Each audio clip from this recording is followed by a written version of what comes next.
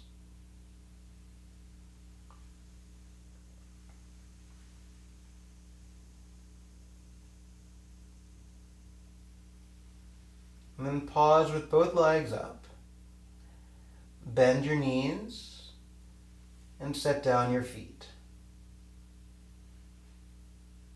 Give yourself just a moment to drop into the block again. Feel it. And then the next time you exhale, both feet come off the floor again. Notice the bend in your knees. It's going to stay relatively the same. So as you breathe in, you're moving your bent knees so you can touch your tiptoes down to the floor, and then exhale, come back up.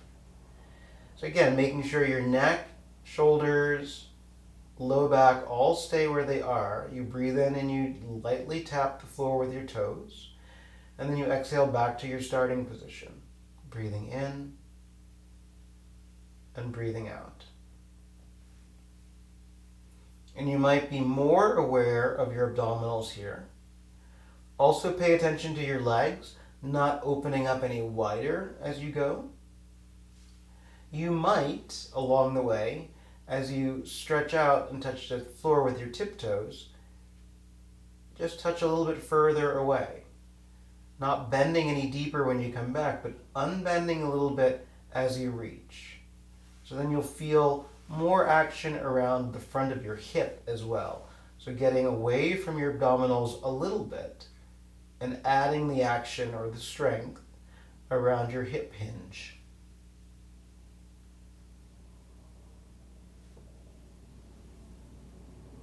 A few more times. It's always interesting to see if both feet land at the same time. Interesting, but not a thing that you need to worry about. Last couple times.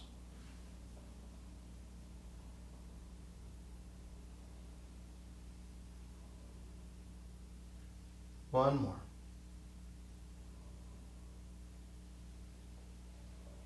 Good, and then pause. Bend your knees a little deeper. Drop your feet. Pause here. When you breathe in, free the shape of your back so you can feel a little bit more lumbar curve.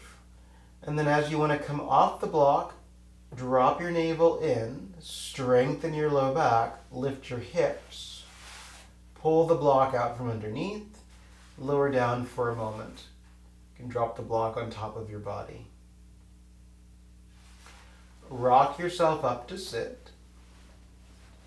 And now find your bolster.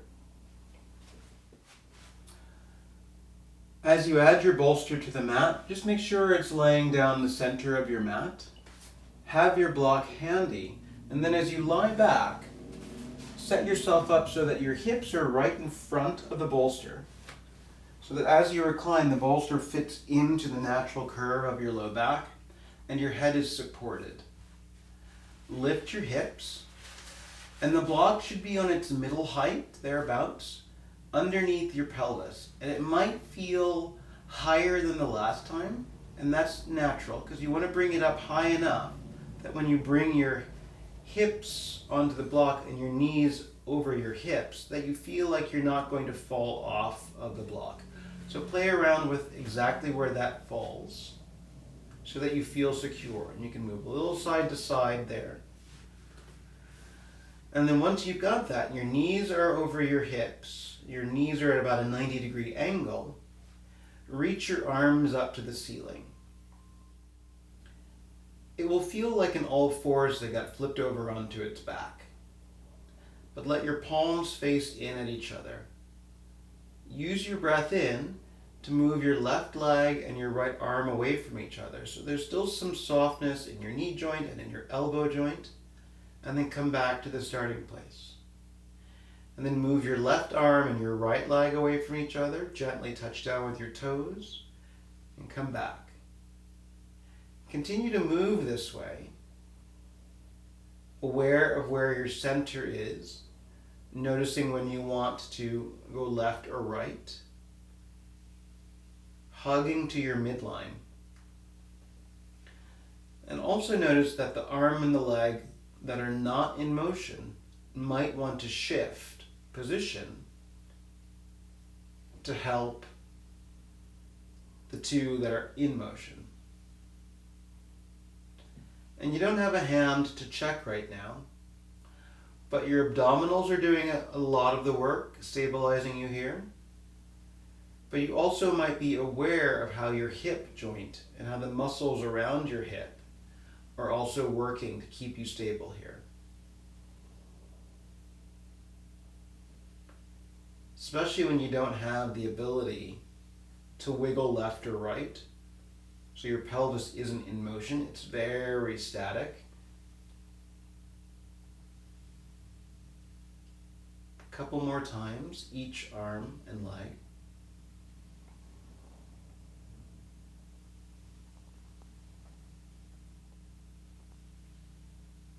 One more each side.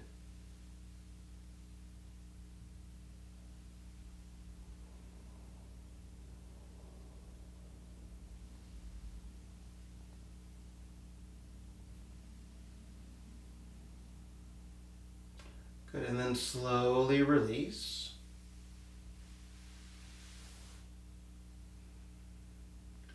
Curl in a little bit with your tail to lift your hips. Move the block out. Let your hips come down. And then roll to your side onto your elbow to come up to sit. And you can move your bolster out of the way for now.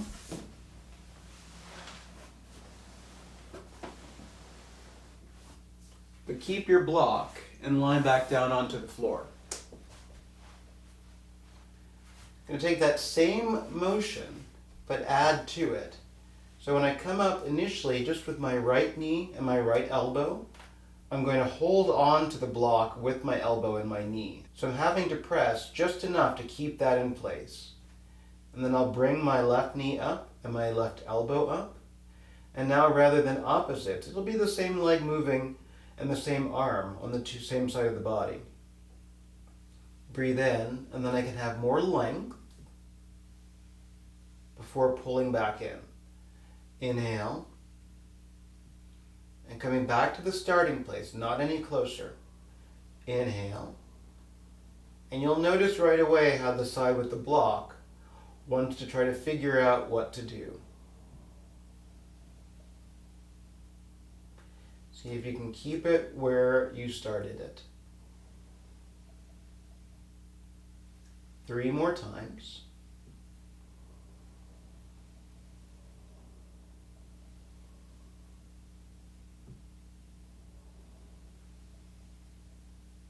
Once more.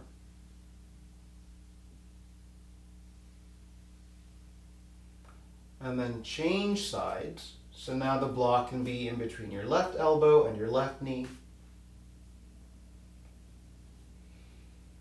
Even just being here doing nothing, having to press the block on that side, is full of fun sensations. I'll say that. And then you inhale and you reach. And you come back in. Inhale, reach. And come back. It's a natural tendency to want to pull your elbow and knee together. So resist that and just pretend that you're meeting a similarly sized block on that side. Couple more times.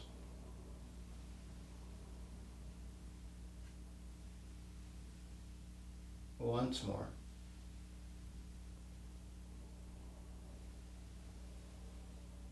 Good. And then release that. Keep your block close by. Drop your feet for a moment. Just move your hips some. And then rock yourself up to sit. And find your strap. And if you're measuring your strap and making a loop, it's a loop that's maybe a little bit narrower than your shoulders, thereabouts.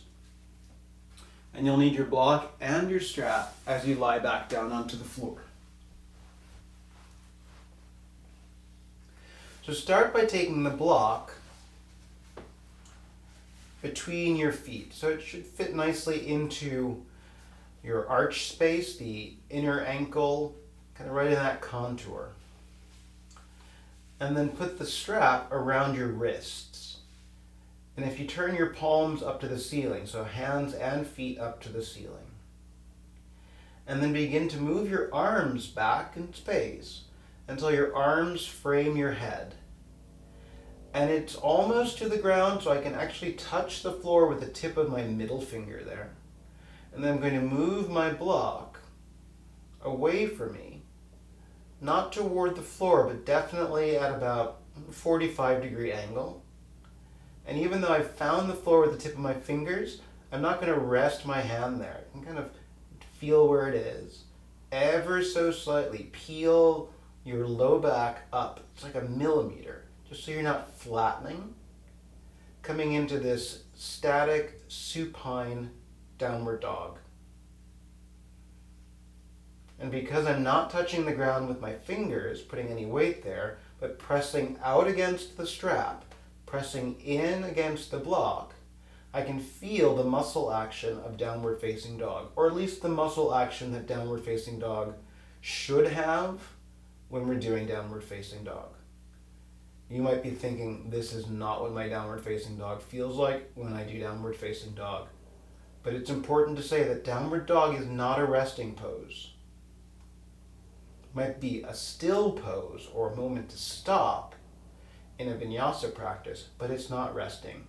One last breath. And then go vertical again.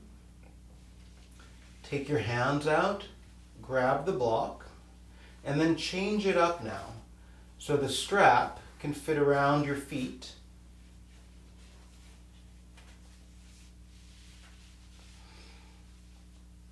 And the block will go between your hands. So now your palms face in on the block. You'll feel your low back against the ground when you're starting. Start by moving your arms back alongside your head. That same pause, floating. And then let your legs move away. Keep your back against the ground for as long as you can. And then right where you find that spot, where your legs have landed in their zone, peel your low back up a millimeter or so. Pressing out now against the strap.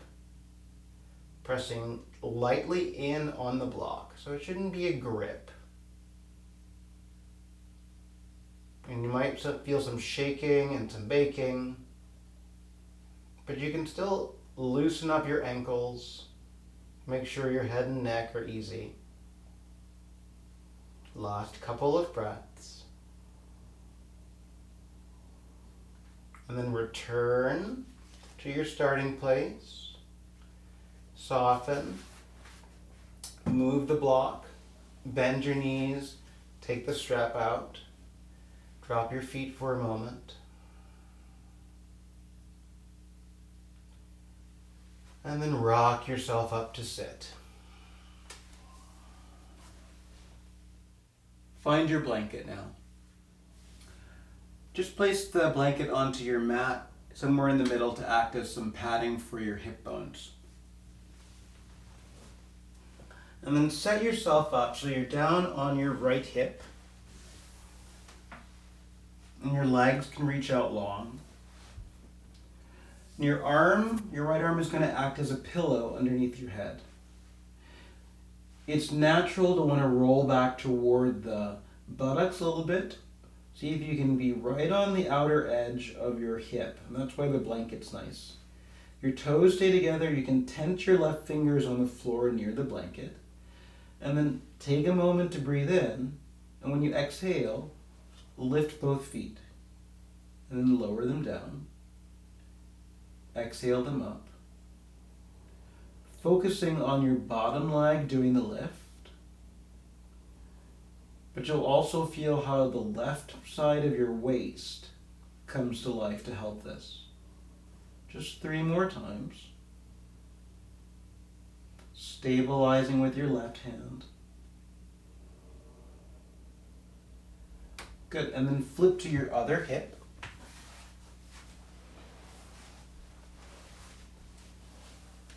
Use your left arm like a pillow.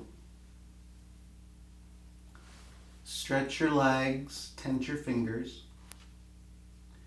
And then when you exhale, both legs come up.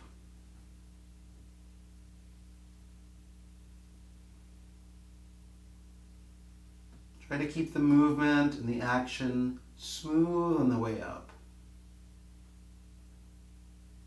Notice if your head is lifting or if the muscles on the right side of your neck are grabbing. Just a couple more times.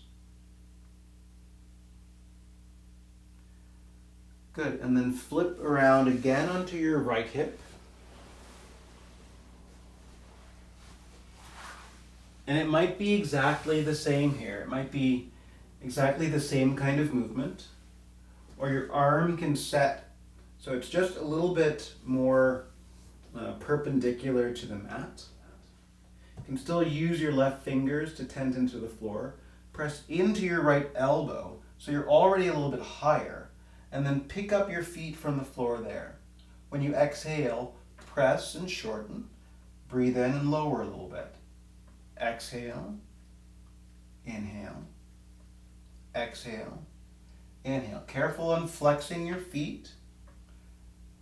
So now it's a little bit more of a side crunch. Last couple.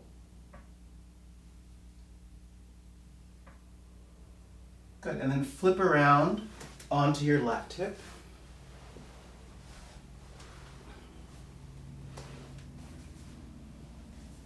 Move your arm out slightly perpendicular, legs long. Tent your fingers, press into your elbow, already find some lift. And then when you exhale, press more, lift more. Exhale. Exhale. You might find that your right hand doesn't need to support.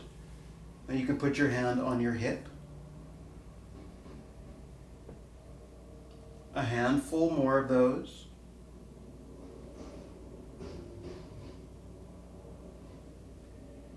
Last one. Good. And then one last time over on your right hip.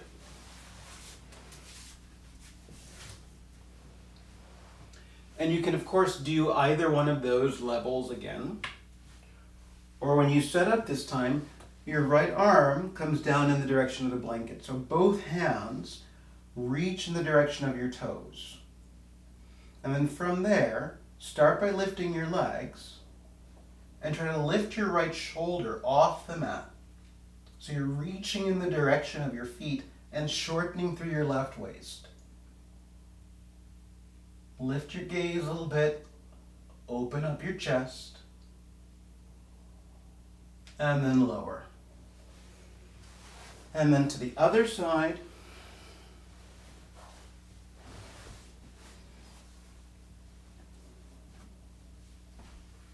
Both arms in the direction of your legs, reaching your fingers toward your toes. Begin to lift a little bit through your left shoulder. It's not going to come very high off the ground. And then as you reach, lift up your toes and then see if you can shorten some more so that you're really engaging through your right obliques. Make sure your neck doesn't get too heavy or too strained. And then slowly release. Good, and come on up to sit. And you can move your blanket off to the side, unless your knees are sensitive, and then you can keep your blanket on the mat for a little bit longer. If you have a sandbag, grab that now. If you don't, you can grab anything else that falls into the slightly heavy category.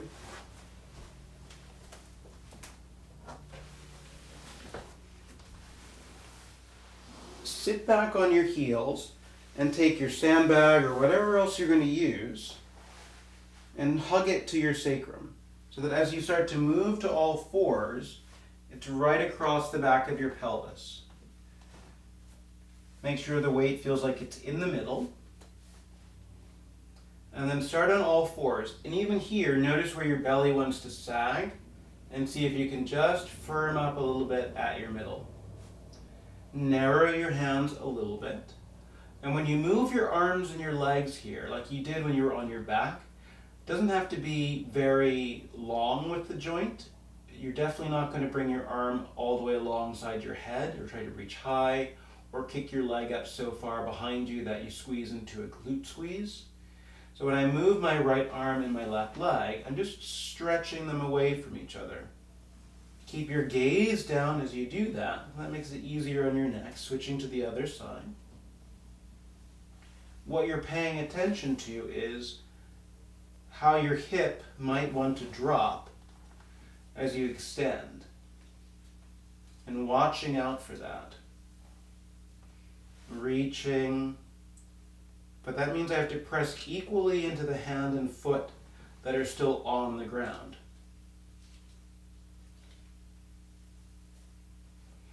Moving slowly.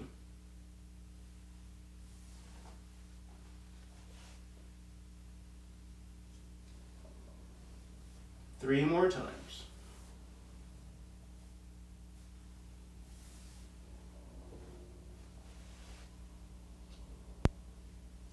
Working your midline, keeping your belly strong. Two more here.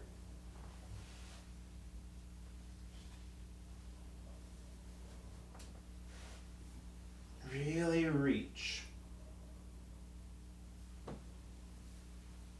Really reach. Enjoy this last one. Pause. Keep the sandbag there. And then rather than working the back and forth, work a little bit of the diagonal now. So recommit to your belly being in. And then when I breathe in, my right arm and my left leg reach out and away.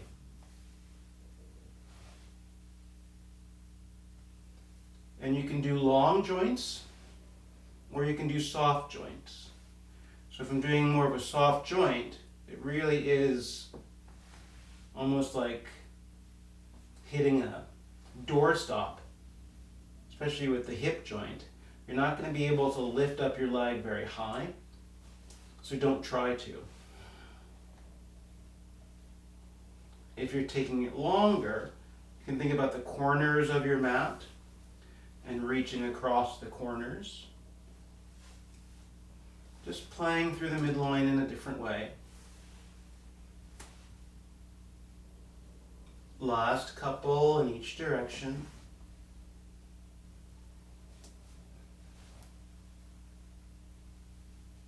One more time.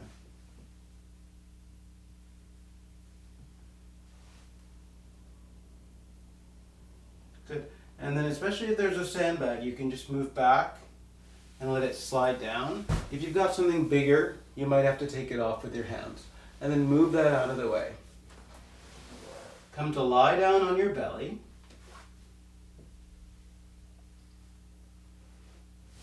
And your arms can come into a bit of a cactus or goalpost shape. Keep your toes curled under for a moment. And then when you breathe in, everything lifts. Head, arms, legs. And then it drops. Breathe in, everything lifts. Try not to squeeze your butt to lift, but really feel the muscles of your back. Almost like you're doing a locust or shalabhasana.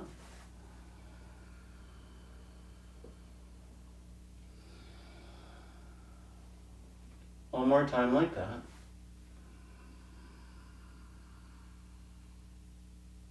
And then drop. Take a moment here.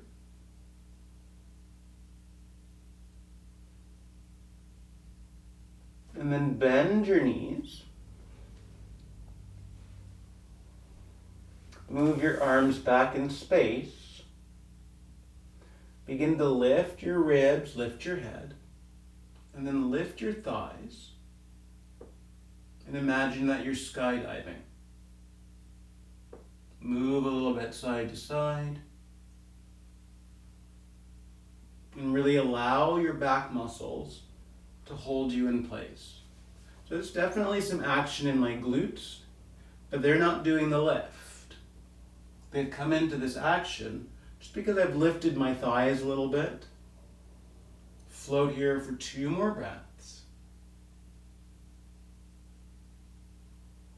And then release. Move a little bit across your pelvis. And then hands by your ribs. Come onto all fours. And find your blanket. Once you've got your blanket, take your mat and just pull it out of the way some. So you've got wood surface to work with in front of you.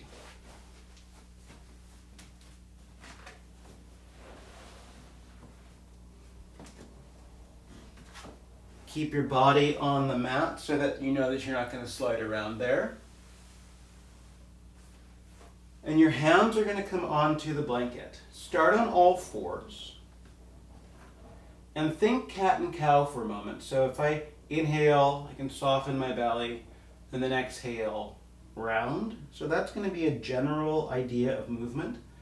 But as I breathe in, I'm going to slide the blanket forward, keep my gaze going forward there, and then as I exhale, round the way that I would in cat and cow, coming into this cat pose.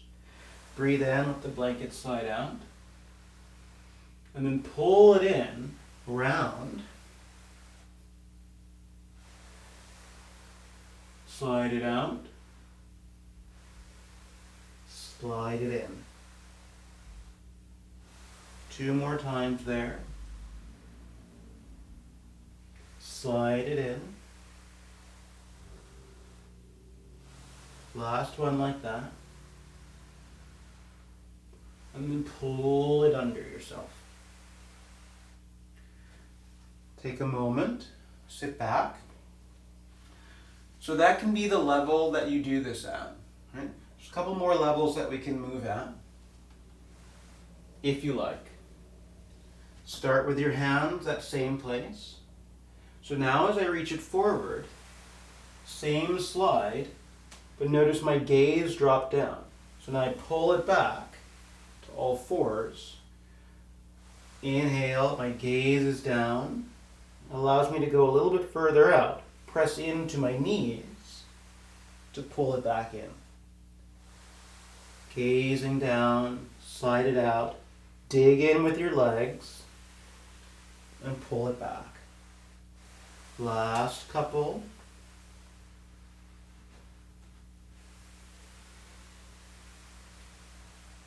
One more time. Keep your gaze down. You can see the floor. You might even see your knees, but not rounding. Pull it in.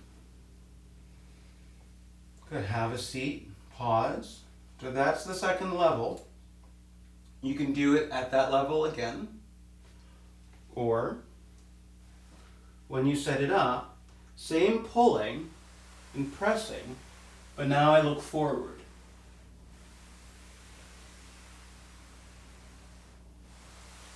Slide it out, pull it back. Slide it out, dig in.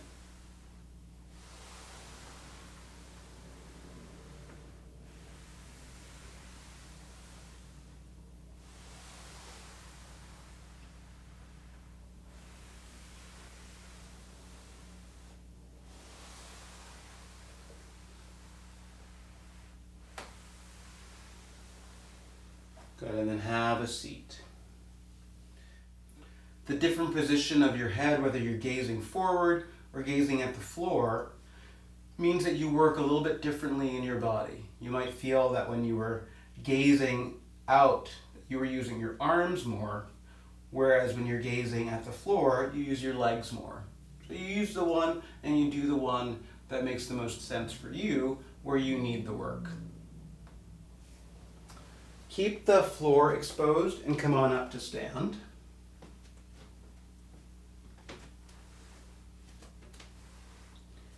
And then you're going to straddle your blanket so that you've got wood on either side of you. And I place my right foot on the blanket so that as I breathe in, I bend my left knee and let the blanket slide out. And then I come back up. Step over and change sides, and then slide out and come back in. And the important thing, one of the important things here is as I bend and slide out, my chest stays up. And I come back up. So I'm not looking down. And because my chest is staying up, my hips have to go back there. As I do this, the foot that's not on the blanket controls most of what's happening. So when I press down into my left foot, that's what brings the blanket back in. Sliding out through my left leg, and then pressing into my right foot to come back in. A couple more times like that. Sliding out, hinging, hinging, hinging. One more time with this leg. And drawing it back under. Good. Sink in and feel that for a moment. And then you can begin to put your blanket away.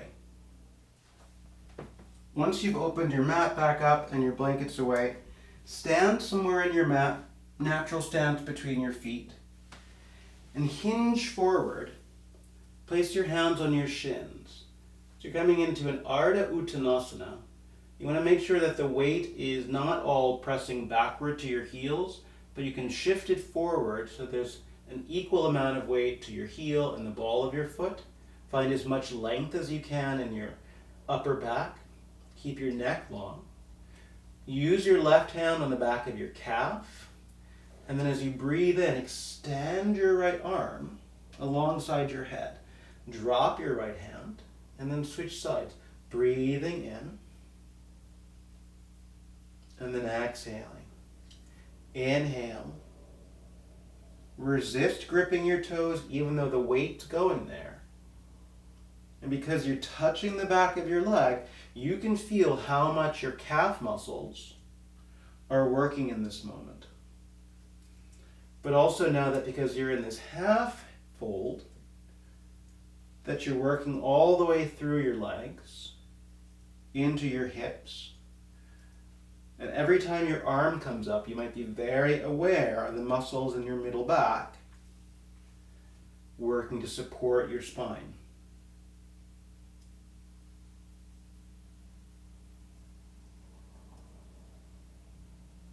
One more time each arm.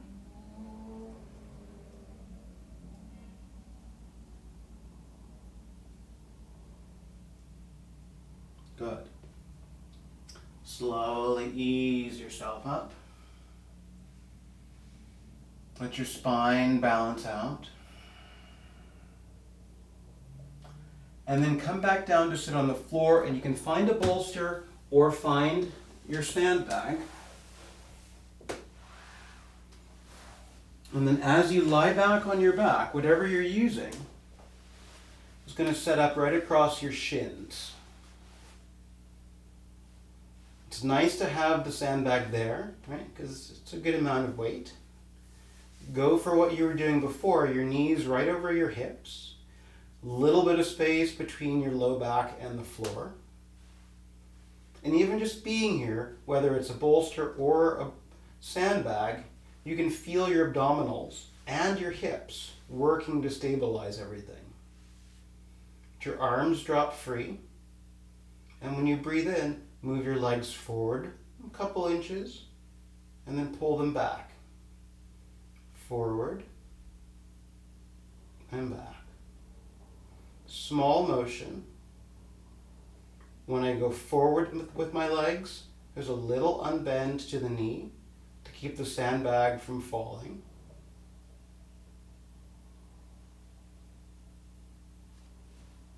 Check your abdominals. Make sure your low back isn't changing dramatically. Notice your neck.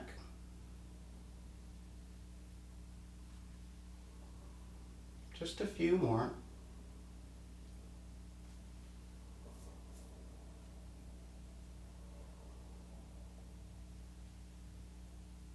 Last couple.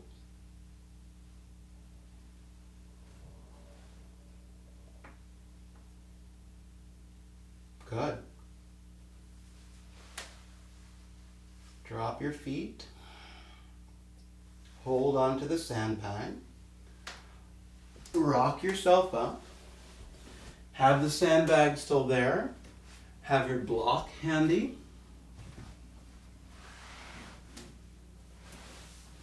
When you sit, and again, it could be a sandbag, it could be something else, you're going to use the sandbag in your hands. So at first, flat palms, and then that's going to come right up above me. I'm aiming to be on my sitting bones. My chest will become more prominent, but I don't want to go so far into a back bend that I feel strain in my back. If you go up with something above you and this feels like too much weight, just do it with your arms and no weight. So I could drop this and simply sit, and you'd still feel something. And we won't be here forever. Try to let your legs soften a little bit, meaning you're not flexing your feet to be here.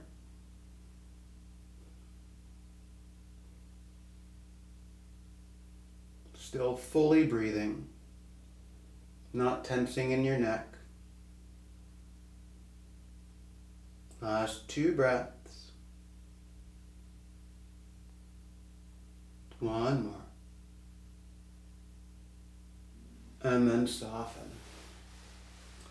Move your sandbag off to the side. Place your block in between your palms. Reach your arms. Feels more 45 degrees rather than alongside your head. And then simply hinge and drop your gaze. So you're aiming to frame your head as much as possible with your arms. Moving halfway into the forward fold. Pressing strong enough against the block that it doesn't fall, but not so strong that you're straining. Hinge by getting longer through your waist.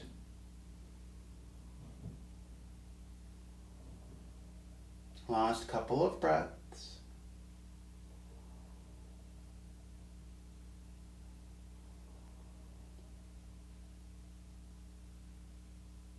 Good, and then soften. You can move the block and then lie down on your back. If you have a sandbag, lay the sandbag across your pelvis.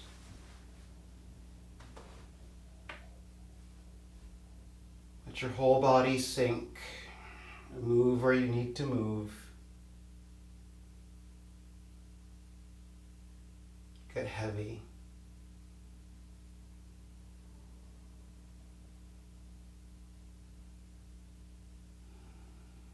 Empty out your breath.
Take a deeper, fuller breath here.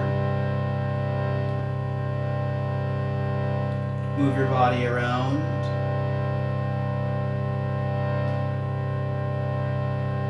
Bend through your knees. Either rock up to sit or roll to your side to come up to sit. And bring your hands into your heart.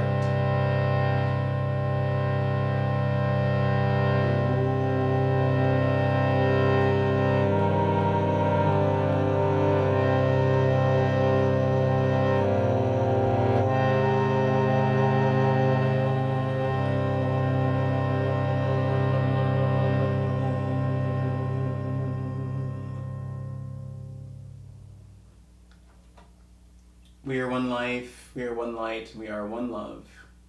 We bow, honoring the divine in each other.